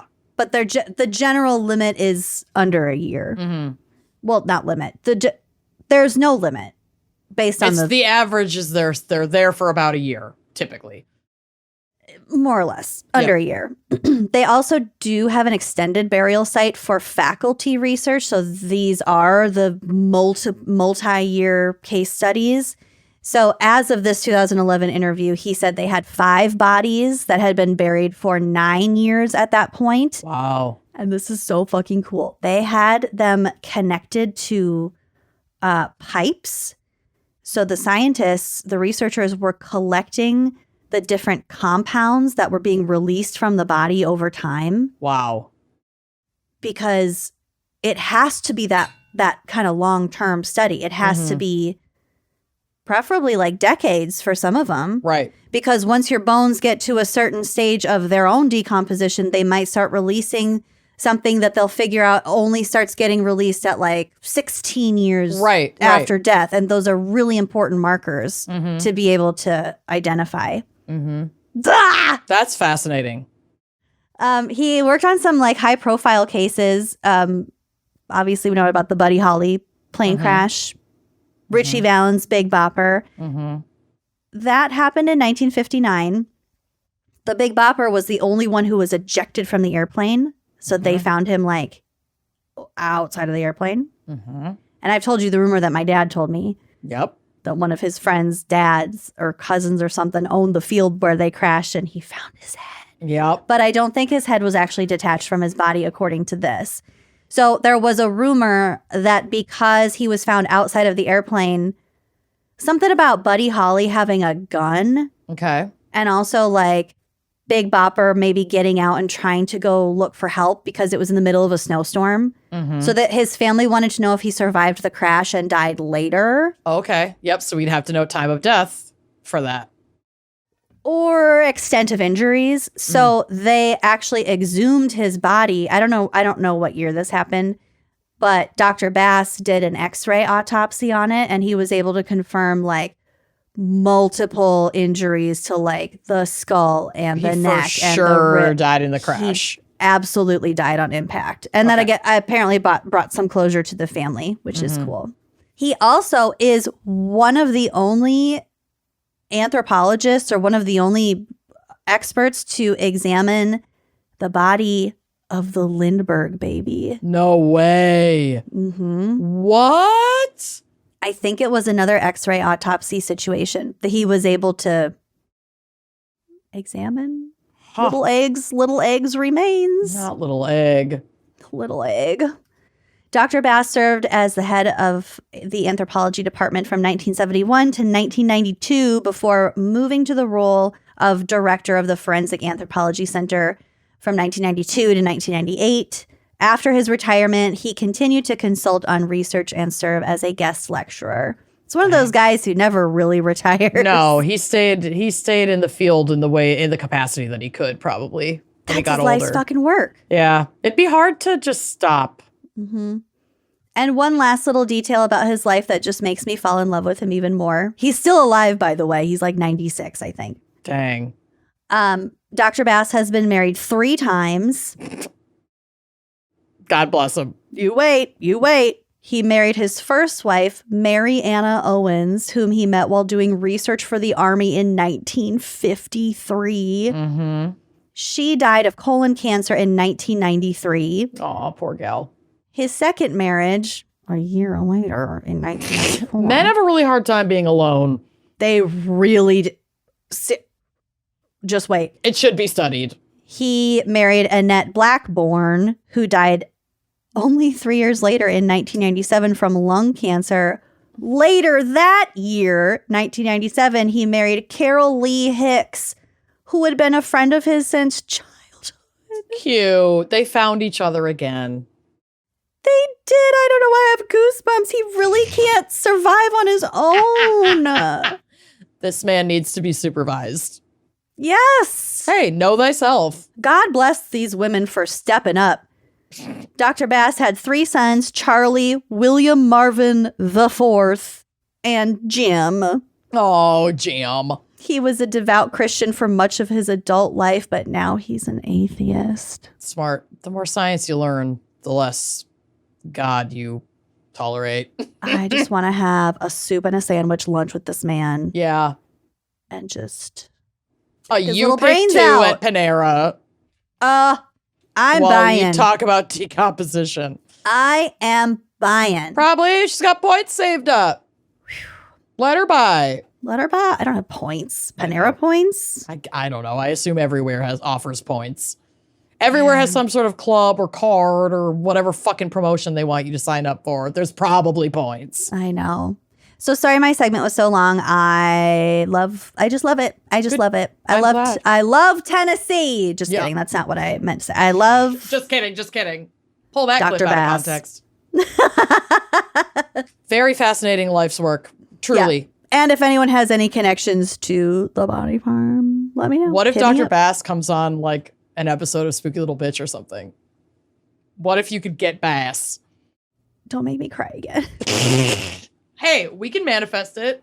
I'll burst into tears again. I would be so fucking happy. Dr. out Bass, there. if you're listening. Let her take this fascinating old man out to lunch and record everything he says. I will come to you. I have those points. I will fly to you. All right. Okay, let's get to work on setting that up. But in the meantime, we're going to take a quick break to hear a word from our sponsors. Again, unless, of course, you are an Uncorked member. And then this is just going to make some sort of whoosh sound, and it's going to go right back to the content. Aren't you lucky? Lucky you. You're such a smart consumer. So I want to love coffee, but like coffee does not love me back. I get the jitters. I get stomach upset. If I drink it after like 1 p.m., I'll probably never sleep again. It's just a little bit too much for me. God bless her. But mud water has become such an easy replacement to give me that like coffee start to the day, give me that little boost of energy, get my mind clear without all of the kind of like gnarly things that your regular run-of-the-mill coffee tends to do to me. So let me talk about it. Their OG blend is so tasty. It's a mix of cacao, chai, turmeric, and adaptogenic mushrooms that help you feel focused without that midday crash that makes you like reach for the coffee pot at 4 p.m. and then you're going to be up all night. Don't do that anymore. Switch to mud water. And the best part, it's amazing over ice. I actually really prefer my coffee drinks cold. So just mix this with cold water, or I like to do it with cold almond milk. You could shake it up, you could pour it over ice, and boom, a refreshing feel-good boost that actually helps you stay balanced. And I know I don't have to tell y'all, matcha is the name of the game, and they have this delectable matcha starter kit. This is a must try. It's the perfect way to step into clean energy with matcha's calming, focused boost. One sip and you'll feel like you're dancing barefoot in the grass. I love an iced matcha to start my day, and this stuff is delicious. Huge fan. I'm into their turmeric, the turmeric blends, the so ginger. Good. Yes, it's so good. It doesn't give you that crash. Mm-hmm. Ready to make the switch to cleaner energy? Head to mudwater.com and grab your starter kit today. Right now, our listeners get an exclusive deal up to 43% off your entire order, plus free shipping and a free rechargeable frother when you use code GALS. That's right, up to 43% off with code GALS at mudwtr.com. After you purchase, they'll ask how you found them. Please show your support and let them know we sent you. Keep your energy natural and refreshing all year long with Mudwater, because life's too short for anything less than clean, delicious energy. The weather's changing. It's like, the elbow of the year. Some days super hot, some nights it's really cold. Mm-hmm. And I got news for you. Your bedroom temperature has a huge impact on your sleep quality. So if you wake up too hot or too cold, or you're just like uncomfortable throughout the night, we highly recommend that you check out Miracle Made's bed sheets. Miracle Made sheets are inspired by NASA and use silver-infused fabrics that are temperature regulating, so you can sleep at the perfect temperature all night long. Honestly, that's enough to sell me, because I have such temperature fluctuation at night. But the other thing that's amazing about those silver-infused sheets is that silver prevents up to 99.7% of bacterial growth. So that's leaving your sheets to stay cleaner and fresh 3 times longer than other sheets. You're not getting gross odors. You're not getting all that bacteria buildup. That temperature regulating property is divine. Again, the silver. I can't stop talking about the silver, inspired by NASA. Miracle Made sheets are thermoregulating and designed to keep you at the perfect temperature all night long, no matter the weather. So you get better sleep every night. This is legit. You don't know how great your sleep could be until you're temperature regulated, baby. And again, back to that bacteria, these sheets are designed for your skin. Sleeping on bacteria can clog your pores, cause breakouts and acne. You got to sleep clean with Miracle. Miracle sheets are also luxuriously comfortable without the high price tag of other luxury brands, and feel as nice, if not nicer, than sheets used by some 5-star hotels. I'm obsessed with these. They're so soft. Slipping your bod into like these freshly out of the dryer sheets There's nothing better. No, it's one of the greatest moments of living. Upgrade your sleep as the weather changes. Go to trymiracle.com/gals to try Miracle Made sheets today. And whether you're buying them for yourself or as a gift for a loved one, if you order today, you can save over 40%. And if you use our promo code GALS at checkout, you'll get a free 3-piece towel set and save an extra 20%. Miracle is so confident in their product, it's backed with a 30-day money-back guarantee. So if you aren't 100% satisfied, you'll get a full refund. Upgrade your sleep with Miracle Made. Go to trymiracle.com/gals and use code GALS to claim your free 3-piece towel set and save over 40% off. Again, that's trymiracle.com/gals to treat yourself. Thank you, Miracle Made, for sponsoring this episode. Attention renters! Listen up. If you haven't heard of Built, you're about to thank me. Earn your favorite airline miles and hotel points through Built just by paying your rent on time. Let us explain. There's no cost to join, and just by paying rent, you unlock flexible points that can be transferred to your favorite hotels and airlines, a future rent payment, your next Lyft ride, and more. When you pay rent through Built, you unlock 2 powerful benefits. First, you earn one of the industry's most valuable points on rent every month. No matter where you live or who your landlord is, your rent now works for you. Second, you gain access to exclusive neighborhood benefits in your city. Built's neighborhood benefits are things like extra points on dining out, complimentary post-workout shakes, free mats or towels at your favorite fitness studios, and unique experiences that only Built members can access. And when you're ready to travel, Built points can be converted to your favorite miles and hotel points around the world, meaning your rent can literally take you places. So if you're not earning points on rent, my question is, what are you waiting for? Start paying rent through Built and take advantage of your neighborhood benefits by going to joinbuilt.com/gals. That's JOINBILT.com/gals. Make sure to use our URL so they know we sent you. Joinbuilt.com/gals to sign up for Built today.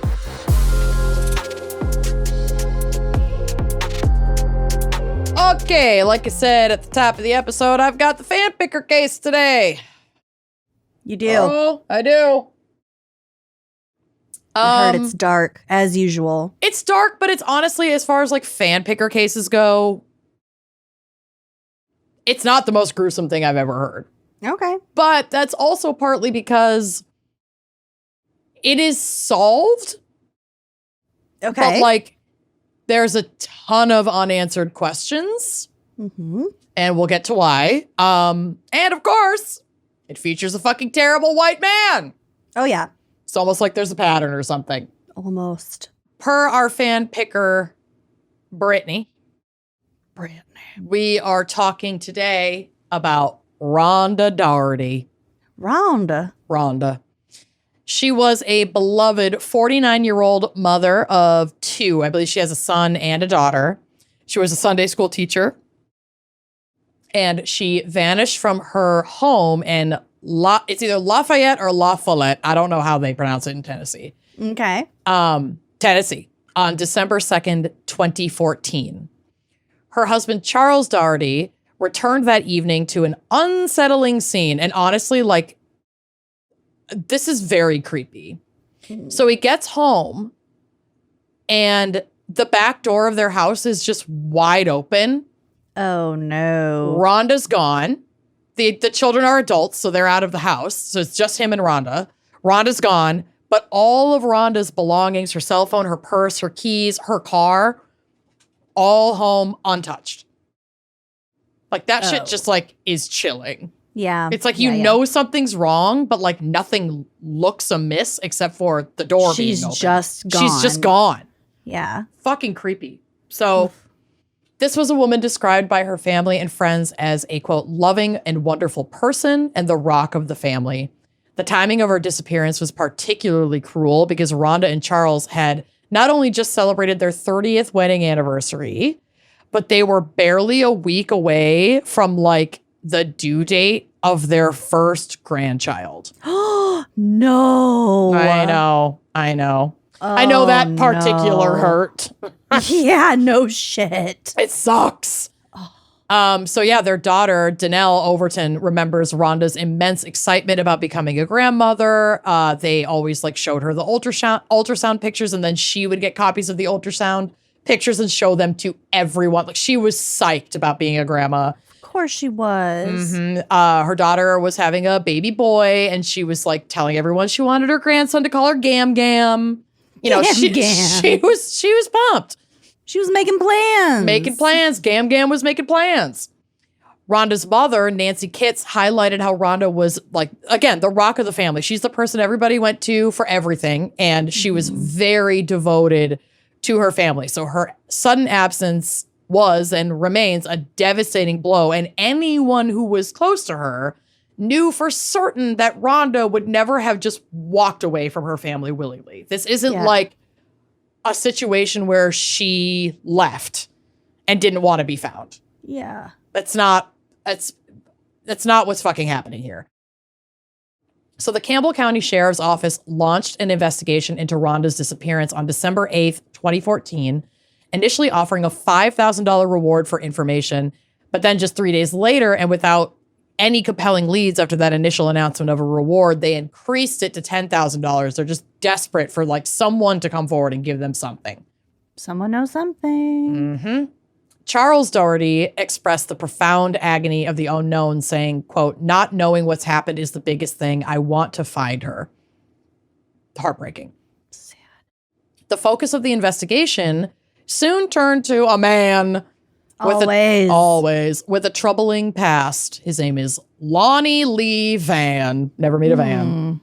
Never meet a van. This guy sucks, dude. He sucks so bad. Oh, no. So Lonnie Lee Van, a former middle school teacher in Campbell County, had a history with legal trouble. In 2013, Van, then a teacher at Lafayette Middle School, I'm going to get raked in the comments for that. I'm sorry. I don't know how you pronounce it, and I forgot to look it up. This motherfucker took a 13-year-old female student off campus to Coolidge Baptist Church, like to the parking lot, without permission. While there, he attempted to hug and kiss her without consent. But even if he did have consent, she's 13. Ew. He was in his 40s. And her teacher. Days after this incident, he returned to the church and removed a hard drive that presumably had security footage of him and the student and replaced it with like a blank hard drive. Oh, no. Following these allegations, Van was placed on suspension without pay. Thank God he was inevitably fired. By November of 2013, the case involving the student was handed over to the District Attorney General and the Tennessee Bureau of Investigation. It wasn't until July of 2014 that Van was indicted by a grand jury for solicitation of a minor, sexual battery by an authority figure, tampering with evidence, and assault. Jesus. He was later released on a $10,000 bond for these charges, and the case appears to have sat in limbo. Oh, that's great. Yep. And he's not in custody at this point? No. So around that time, like right before then, was December of 2014, when, like, right before he essentially had to, like, face some sort of, like, he got charges, but he was released on bond. He's not in custody. And it was in December of 2014 that Rhonda had gone missing. Oh, my God. So that's crazy that there's that they let him be out after charging before, I think, arraignment comes next. Well, he bonded out. He bonded out. Violent, though. Yes, it is. It is violent to assault a child. Yes. And look at the justice system that we're working with. This is a white man who took a girl to a church, hugged her, kissed her, and then she went home, quote unquote, unharmed. So, of course, they're going to give him these, like, nothing charges. And he was not yet connected to Rhonda. So he's not even suspected yet, like 100% when like all of this is going down. So we're going to go over the timeline here now because that just makes things a little bit more clear. So December 1st, 2014, this is the day before Rhonda went missing. Van falsely told his wife, of course, they're always fucking married. These dicks. Married. Told his wife that he had been hired by Celadon Trucking Company and needed to go to Indianapolis, Indiana for training. So he presented a phony employment packet that like he had printed and was like, yep, look, it's my employment packet. I got this new job. I got to go. So he's like securing himself a loose alibi, but at least like tricking his wife and being like, oh yeah, that's why I'm going to be gone for a handful of days. Oh God. He rented a car in Lafayette. And later in Clinton, he stopped and purchased 2 duffel bags, duct tape, zip ties, and latex gloves from Walmart. I wonder if Walmart would ever like instruct their employees to be like, hey, if you see people buying a very suspicious combination red of flag stuff, procedure, red flag law. Do they have that? I don't think that there is like a legal requirement for it. So it would have to be an internal rule. I can ask my mom because she works there, but I kind of doubt it.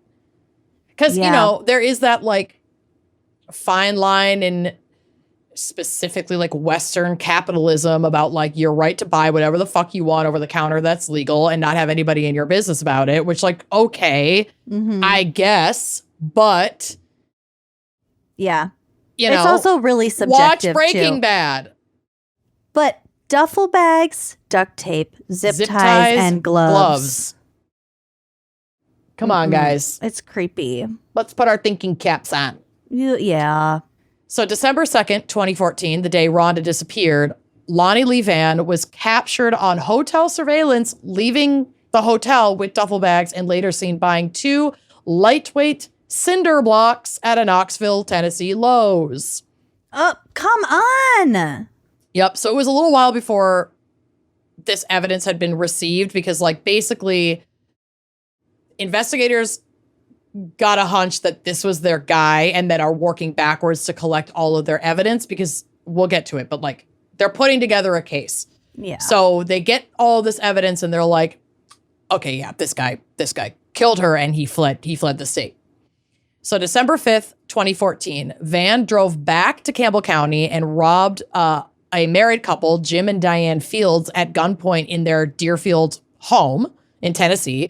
He had previously worked for Jim Fields. I'm not sure in what capacity, if it was like handyman work or, you know, for like a company that he ran. I tried to find that information and I just couldn't. There's other important shit to cover, but he worked for him. So when Van comes and knocks on the door, they know him. So they open the door and they let him in. Mm-hmm.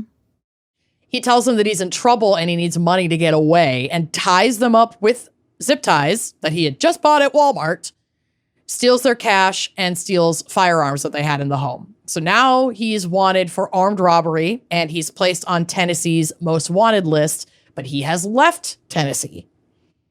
On December 10th of 2014, he committed another robbery at a Marriott hotel in Myrtle Beach, South Carolina, where he followed 2 people into their room, like pushed them into their room, demanded their wallets at gunpoint. Oh. 2 days after this incident, on December 12th, 2014, he was arrested in South Carolina on robbery charges. So he's in custody, thank God.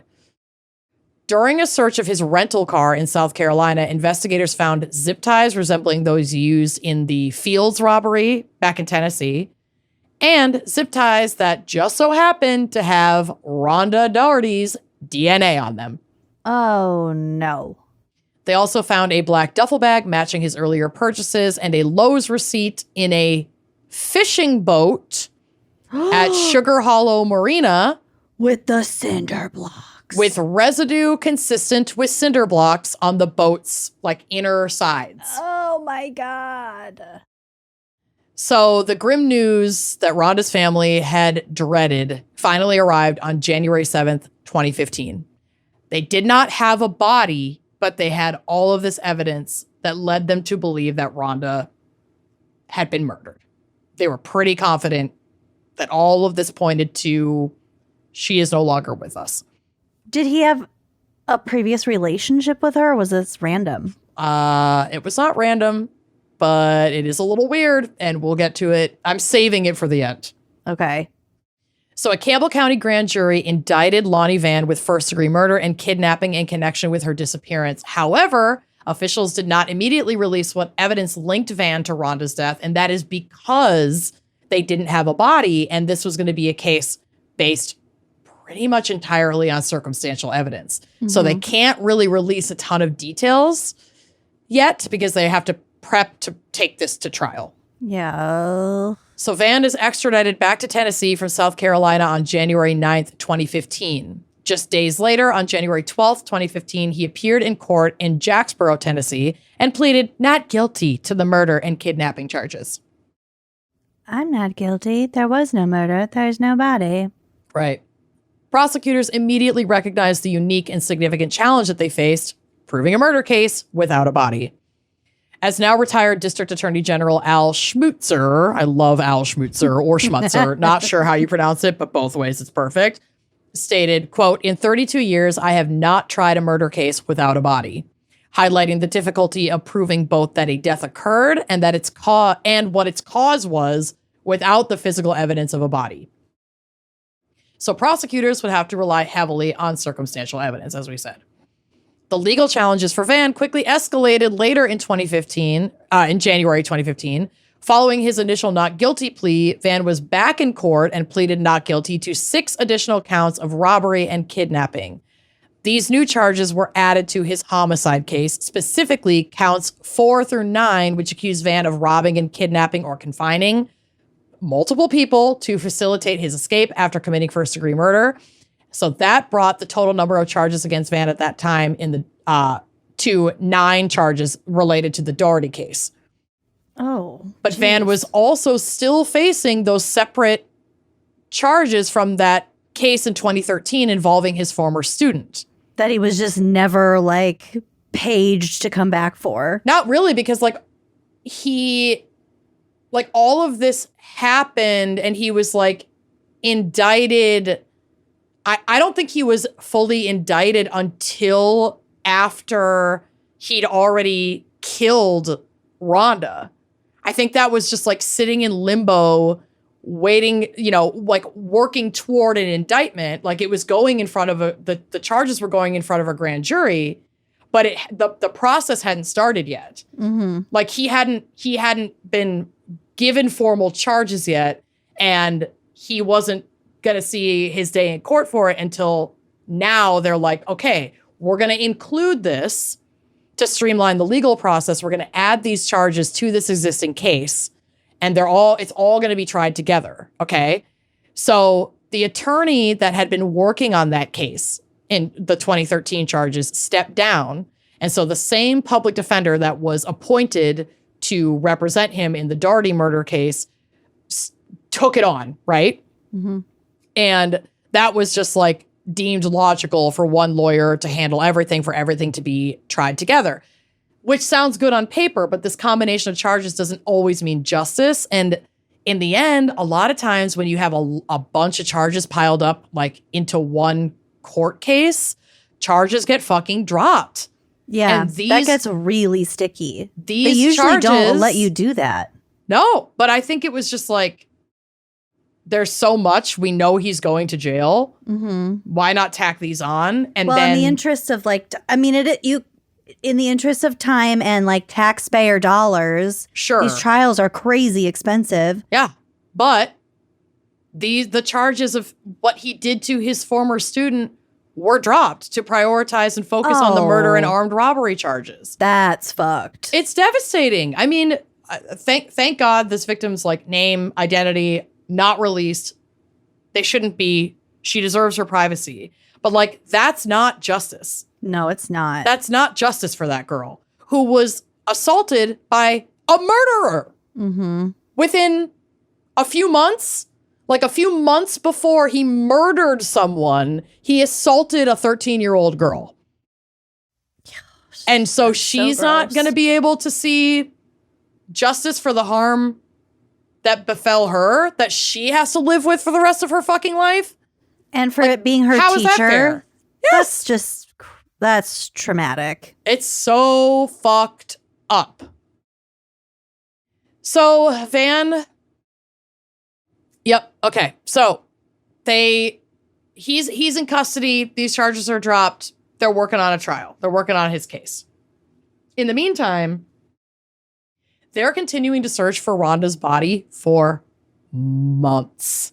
Oh, no. Like investigators spent weeks searching Norris Lake, which is where that boat was found at that marina. Like divers looking everywhere for her. They cannot find her. The family, initially hoping to find her alive, had kind of finally accepted that, like, she's not alive, and had shifted their focus to finding her body for a proper funeral and burial after learning of her murder. And her remains have never been found. Really? That's a wish that remains unfulfilled 10 years later. Oh, no. On December 2nd, 2015, exactly 1 year after her disappearance, Rhonda Daugherty's family held a candlelight memorial at Coolidge Baptist Church in honor of her memory, still without her remains to bury.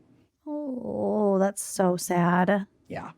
2 weeks after that memorial, on December 16th, 2015, Lonnie Lee Van, knowing his goose was cooked even without Rhonda's body as evidence, took a plea deal.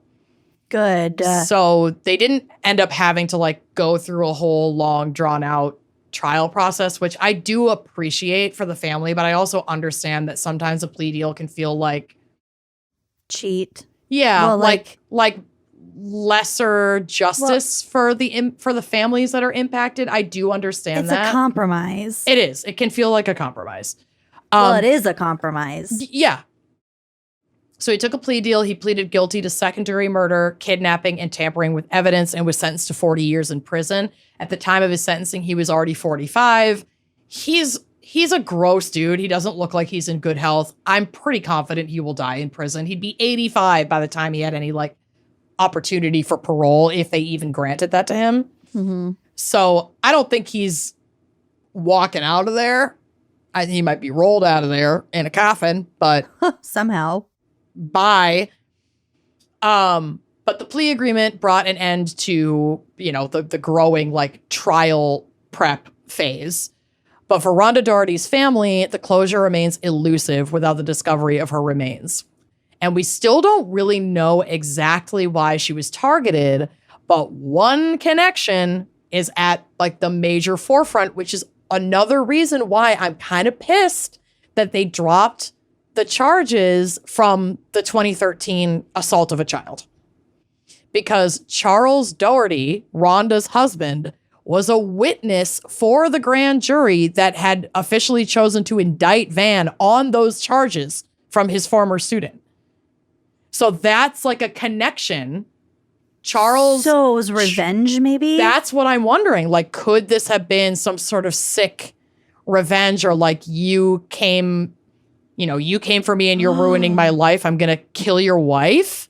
Or maybe he meant to get the husband, Charles, but the husband was at home. And he only had that window because he had told his wife, oh, I got this job in Indiana and I'm going to be gone for a couple of days. Yeah. And again, like that's one of those things where with a plea deal, we don't have the benefit of a trial to extract all of this additional information, which like obviously curious minds want to know. But like more importantly, Charles and his kids deserve to know why their mother was targeted and taken by this man. Mm-hmm. And we might never know exactly why, because this guy maintained his innocence. He was pleading not guilty basically until he was like, all right, there's no way. I'm not going to talk, but I will take this guilty plea and I'll just go away for 40 years.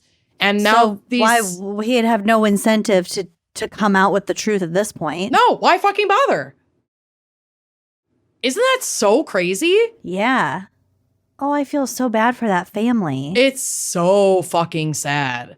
It's so fucking sad. And there's like, there was a Dateline, feature about this, but there's not like a lot out there, honestly, about this story that I could find. The sources I found were very local and kind of minimal. And I understand why, because they were kind of withholding a lot of information to the public. And then he took the plea deal. So we didn't get the benefit. Excuse me. We didn't get like the benefit of a trial to extract all of these details around like what the fuck was this guy doing and why was he doing this? Because he took the plea and he shut his mouth and now he's behind bars and it's done. Yeah. It's just overall such a fucking sad bullshit situation. This woman had nothing to do with him. No.